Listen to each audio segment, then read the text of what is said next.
ರಾತ್ರಿಯ ಕತ್ತಲೆಯಲ್ಲಿ ಇಡೀ ಮನೆ ನಿಶ್ಶಬ್ದವಾಗಿತ್ತು. ಸೃಷ್ಟಿಯ ಎದೆಯ ಮಿಡಿತ ಹೆಚ್ಚಾಗುತ್ತಿತ್ತು, ಕೈಗಳು ನಡುಗುತ್ತಿದ್ದವು.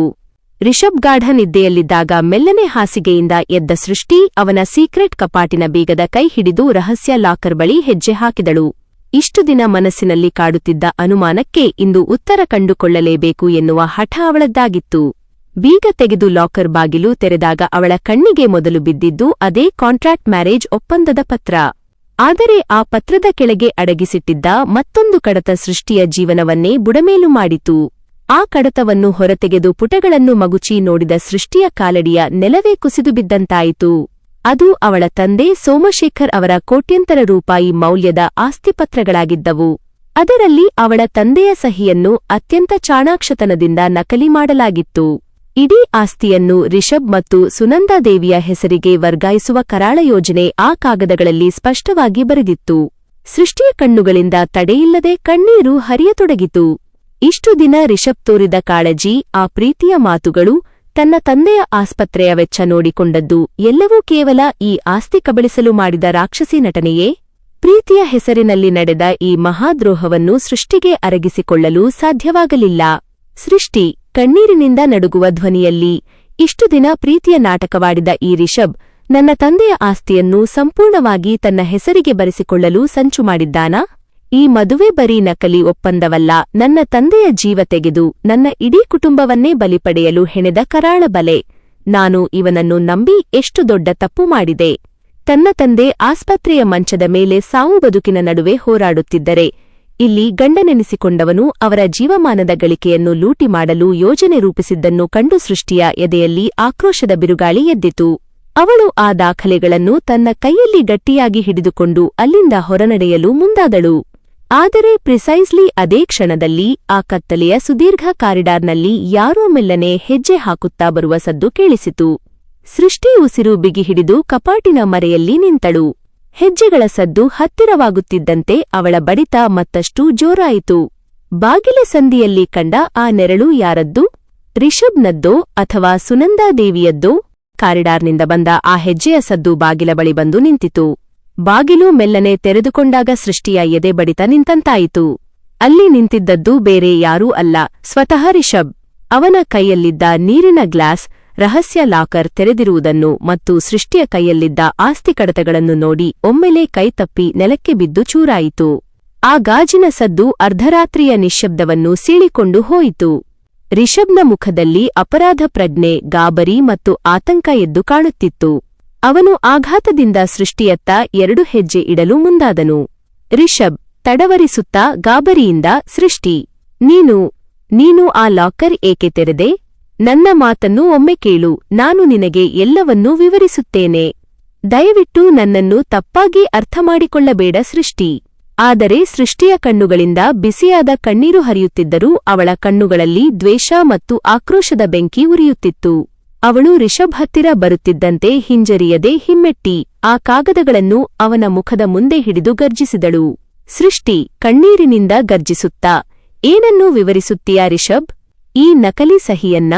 ಅಥವಾ ಆಸ್ತಿ ಕಬಳಿಸಲು ನನ್ನ ತಂದೆಯನ್ನು ಆಸ್ಪತ್ರೆಗೆ ಸೇರಿಸಿ ನೀವಿಬ್ಬರೂ ಆಡುತ್ತಿರುವ ಈ ರಕ್ತಸಿಕ್ತ ನಾಟಕವನ್ನ? ನನ್ನನ್ನು ನಂಬು ಸೃಷ್ಟಿ ಎಂದು ಪ್ರೀತಿಯ ನಟನೆಯಾಡುತ್ತಾ ನನ್ನ ಬೆನ್ನಿಗೆ ಚೂರಿ ಹಾಕಿದೆಯಲ್ಲ. ನಿನ್ನ ಈ ನಕಲಿ ಪ್ರೀತಿಗಿಂತ ಆ ವಿಷವೇ ಮೇಲಿತ್ತು. ನನ್ನ ಹತ್ತಿರ ಬರಬೇಡ, ನನ್ನನ್ನು ಮುಟ್ಟುವ ಧೈರ್ಯವೂ ಮಾಡಬೇಡ. ರಿಷಬ್ ಸೃಷ್ಟಿಯ ಕೈ ಹಿಡಿದು ಸತ್ಯವನ್ನು ವಿವರಿಸಲು ಮುಂದಾದಾಗ ಸೃಷ್ಟಿ ಅವನನ್ನು ಜೋರಾಗಿ ತಳ್ಳಿ ದೂರ ಸರಿಸಿದಳು. ಅವಳ ಆಕ್ರೋಶದ ಧ್ವನಿ ಇಡೀ ಮನೆಯಲ್ಲಿ ಪ್ರತಿಧ್ವನಿಸಿತು. ರಿಷಬ್ ಉತ್ತರವಿಲ್ಲದೆ ಕಣ್ಣೀರು ತುಂಬಿದ ಕಣ್ಣುಗಳಿಂದ ನಿಂತಿದ್ದಾಗ ಕೊಠಡಿಯ ಬಾಗಿಲ ಬಳಿ ಮತ್ತೊಂದು ಕ್ರೂರ ಹಾಗೂ ಭೀಕರ ಹೆಜ್ಜೆಯ ಸದ್ದು ಕೇಳಿಸತೊಡಗಿತು. ಸೃಷ್ಟಿಯ ಆರ್ಭಟ ಮತ್ತು ಗಾಜಿನ ಲೋಟ ಒಡೆದ ಸದ್ದು ಕೇಳಿ ಕಾರಿಡಾರ್ನ ಕತ್ತಲೆಯಿಂದ ರಾಕ್ಷಸಿಯಂತೆ ಮೆಲ್ಲನೆ ನಡೆದು ಬಂದವಳು ಸುನಂದಾದೇವಿ. ಅವಳ ಮುಖದಲ್ಲಿದ್ದ ನಗೆಯಲ್ಲಿ ಯಾವುದೇ ಪಶ್ಚಾತ್ತಾಪವಿರಲಿಲ್ಲ. ಬದಲಿಗೆ ತನ್ನ ಯೋಜನೆ ಸಫಲವಾಯಿತು ಎನ್ನುವ ಸಡಗರ ಹಾಗೂ ನರಿಬುದ್ಧಿಯ ಕ್ರೂರತೆ ಎದ್ದು ಕಾಣುತ್ತಿತ್ತು. ಅವಳು ಕೊಠಡಿಯೊಳಗೆ ಹೆಜ್ಜೆ ಇಡುತ್ತಲೇ ರಿಷಬ್ನ ಪಕ್ಕದಲ್ಲಿ ಬಂದು ನಿಂತು ಸೃಷ್ಟಿಯ ಕೈಯಲ್ಲಿದ್ದ ಆಸ್ತಿಪತ್ರಗಳನ್ನು ನೋಡಿ ವಿಷಪೂರಿತವಾಗಿ ನಕ್ಕಳು.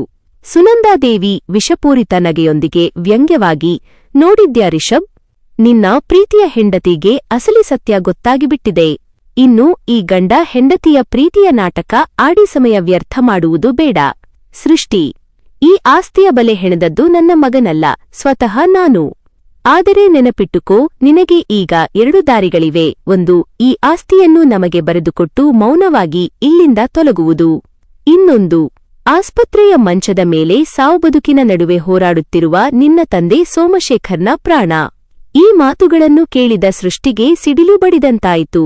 ತನ್ನ ತಂದೆಯ ಆರೋಗ್ಯ ಕೆಟ್ಟಿದ್ದು ಮಾತ್ರವಲ್ಲ, ಅವರ ಪ್ರಾಣವೇ ಈ ರಾಕ್ಷಸಿಯ ಕೈಯಲ್ಲಿದೆ ಎಂದು ತಿಳಿದಾಗ ಅವಳ ಕಾಲುಗಳು ನಡುಗತೊಡಗಿದವು. ಸೃಷ್ಟಿ ಆಘಾತದಿಂದ ಕಣ್ಣೀರಿನಿಂದ ನಡುಗುತ್ತಾ, ಏನು? ನನ್ನ ತಂದೆಯ ಪ್ರಾಣವೇ? ನೀವು ಎಷ್ಟೊಂದು ಕ್ರೂರಿ ಸುನಂದಾದೇವಿ! ನನ್ನ ತಂದೆಗೆ ಏನಾದರೂ ಆದ್ರೆ ನಾನು ನಿಮ್ಮನ್ನು ಜೀವಂತವಾಗಿ ಬಿಡುವುದಿಲ್ಲ. ಸುನಂದಾದೇವಿ ಅಹಂಕಾರದಿಂದ, ನನ್ನನ್ನು ಬೆದರಿಸುವ ಮುನ್ನ ಯೋಚಿಸು ಸೃಷ್ಟಿ. ಆಸ್ಪತ್ರೆಯ ಆಕ್ಸಿಜನ್ ಸರಬರಾಜು ಬಂದ್ ಮಾಡಲು ನನಗೆ ಒಂದು ಫೋನ್ ಕಾಲ್ ಸಾಕು. ಈಗ ಹೇಳು, ನಿನಗೆ ಈ ಆಸ್ತಿ ಮುಖ್ಯವೋ ಅಥವಾ ನಿನ್ನ ತಂದೆಯ ಜೀವ ಮುಖ್ಯವೋ? ಸುನಂದಾದೇವಿಯ ಈ ರಾಕ್ಷಸಿ ಬೆದರಿಕೆಯ ಮುಂದೆ ಸೃಷ್ಟಿ ದಿಗ್ಭ್ರಾಂತಳಾಗಿ ನಿಂತಿದ್ದಾಗ ಸುಮ್ಮನೆ ನಿಂತಿದ್ದ ರಿಷಬ್ನ ಮುಖದಲ್ಲಿ ತಾಯಿಯ ಕೃತ್ಯದ ವಿರುದ್ಧ ತೀವ್ರ ಆಕ್ರೋಶದ ಬಿರುಗಾಳಿ ಏಳಲು ಶುರುವಾಗಿತ್ತು.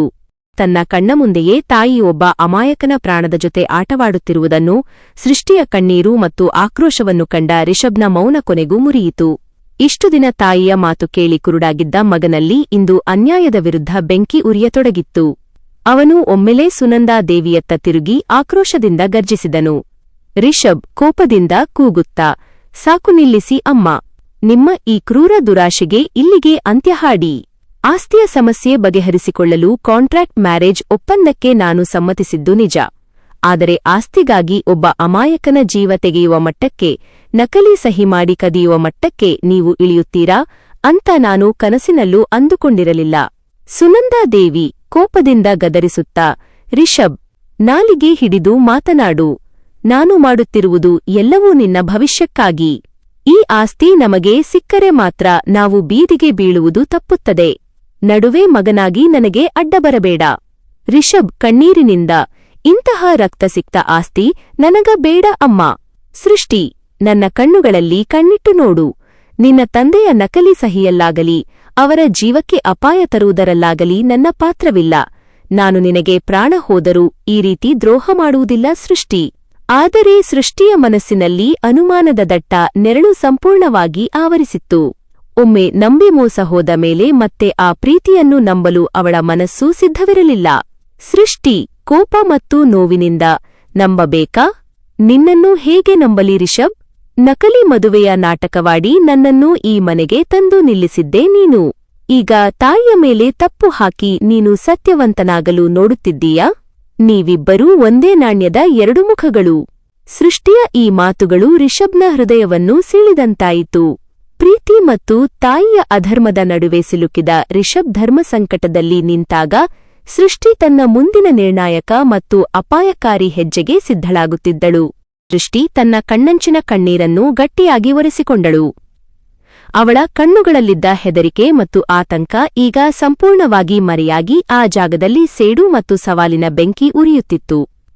ಕೈಯಲ್ಲಿದ್ದ ಆಸ್ತಿಯ ಕಡತಗಳನ್ನು ಎದೆಗೆ ಗಟ್ಟಿಯಾಗಿ ಅಪ್ಪಿಕೊಂಡ ಸೃಷ್ಟಿ ಸುನಂದಾದೇವಿಯ ಕಣ್ಣುಗಳಲ್ಲಿ ಕಣ್ಣಿಟ್ಟು ದಿಟ್ಟವಾಗಿ ನೋಡಿದಳು. ಸೃಷ್ಟಿ ಸವಾಲೆಸೆಯುತ್ತಾ ಧೈರ್ಯದಿಂದ, ನನ್ನ ತಂದೆಯ ಪ್ರಾಣಕ್ಕೆ ಸಣ್ಣ ಅಪಾಯ ಬಂದರೂ ಈ ಆಸ್ತಿ ಮಾತ್ರವಲ್ಲ ಸುನಂದಾದೇವಿ, ನಿಮ್ಮಿಬ್ಬರ ಈ ರಕ್ತಸಿಕ್ತ ಅಸಲಿ ಮುಖವನ್ನು ಇಡೀ ಸಮಾಜದ ಮುಂದೆ ತಂದು ನಿಲ್ಲಿಸುತ್ತೇನೆ. ಈ ಕಾಂಟ್ರಾಕ್ಟ್ ಮ್ಯಾರೇಜ್ ಒಪ್ಪಂದದ ಸಮಯ ಮುಗಿಯುವ ಮುನ್ನ ನಿಮ್ಮಿಬ್ಬರಿಗೂ ಕಂಬಿ ಎಣಿಸುವುದು ನನ್ನ ಹೊಣೆ. ಮಾತು ಮುಗಿಸುತ್ತಿದ್ದಂತೆಯೇ ಸೃಷ್ಟಿ ಹಿಂತಿರುಗಿ ನೋಡದೆ ಕಡತಗಳನ್ನು ಹಿಡಿದು ಆ ರಾತ್ರಿಯ ಕತ್ತಲೆಯಲ್ಲಿ ಮನೆಯಿಂದ ಹೊರಗೆ ವೇಗವಾಗಿ ಓಡತೊಡಗಿದಳು. ರಿಷಬ್ ಹಿಂಬಾಲಿಸುತ್ತಾ, ಸೃಷ್ಟಿ ನಿಲ್ಲು, ಹೊರಗೆ ಹೋಗಬೇಡ, ಅಪಾಯವಿದೆ. ಸೃಷ್ಟಿ. ರಿಷಬ್ ಅವಳನ್ನು ತಡೆಯಲು ಓಡಲು ಮುಂದಾದಾಗ ಸುನಂದಾದೇವಿ ಅವನ ಕೈಯನ್ನು ಜೋರಾಗಿ ಹಿಡಿದು ತಡೆದು ನಿಲ್ಲಿಸಿದಳು. ಅವಳ ಮುಖದಲ್ಲಿ ಕರುಣೆಯ ಸಣ್ಣ ಕುರುಹು ಇರಲಿಲ್ಲ. ತಕ್ಷಣವೇ ತನ್ನ ಜೇಬಿನಿಂದ ಫೋನ್ ಹೊರತೆಗೆದ ಸುನಂದಾದೇವಿ ತನ್ನ ರಹಸ್ಯ ಗೂಂಡಾಗಳಿಗೆ ಕಾಲ್ ಮಾಡಿದಳು. ಸುನಂದಾದೇವಿ ಫೋನ್ನಲ್ಲಿ ಕ್ರೂರವಾಗಿ ಆಜ್ಞಾಪಿಸುತ್ತಾ, ಹಲೋ. ಸೃಷ್ಟಿ ಆಸ್ತಿ ದಾಖಲೆಗಳನ್ನು ತೆಗೆದುಕೊಂಡು ಮನೆಯಿಂದ ಹೊರಗೆ ಓಡುತ್ತಿದ್ದಾಳೆ. ಅವಳು ಯಾವುದೇ ಕಾರಣಕ್ಕೂ ಪೊಲೀಸ್ ಸ್ಟೇಷನ್ ತಲುಪಬಾರದು. ಆ ಫೈಲ್ಸ್ ನನ್ನ ಕೈಗೆ ಬರಬೇಕು. ಅವಳ ಕಥೆ ಇಂದೇ ರಸ್ತೆಯಲ್ಲೇ ಮುಗಿಯಬೇಕು. ರಾತ್ರಿಯ ನಿಶ್ಶಬ್ದದಲ್ಲಿ ಸೃಷ್ಟಿ ಕಾರುಗಳು ಚಲಿಸುವ ರಸ್ತೆಯತ್ತ ಕಣ್ಣೀರಿನಿಂದ ಓಡುತ್ತಿದ್ದಾಳೆ. ಇನ್ನೊಂದೆಡೆ ಸುನಂದಾದೇವಿಯ ಗೂಂಡಾಗಳ ಕಪ್ಪು ಕಾರು ಅವಳನ್ನು ಹಿಂಬಾಲಿಸುತ್ತಿದೆ. ರಿಷಬ್ ತಾಯಿಯ ಬಲೆಯನ್ನು ಮೀರಿ ಸೃಷ್ಟಿಯನ್ನು ರಕ್ಷಿಸಲು ಸಾಧ್ಯವೇ? ಸೃಷ್ಟಿ ತನ್ನ ತಂದೆಯ ಜೀವ ಮತ್ತು ಆಸ್ತಿಯನ್ನು ಉಳಿಸಿಕೊಳ್ಳುತ್ತಾಳಾ? ಬಾಡಿಗೆ ಸಂಸಾರದ ರೋಚಕ ಸಂಚಿಕೆ 6ರಲ್ಲಿ ವೀಕ್ಷಿಸಿ.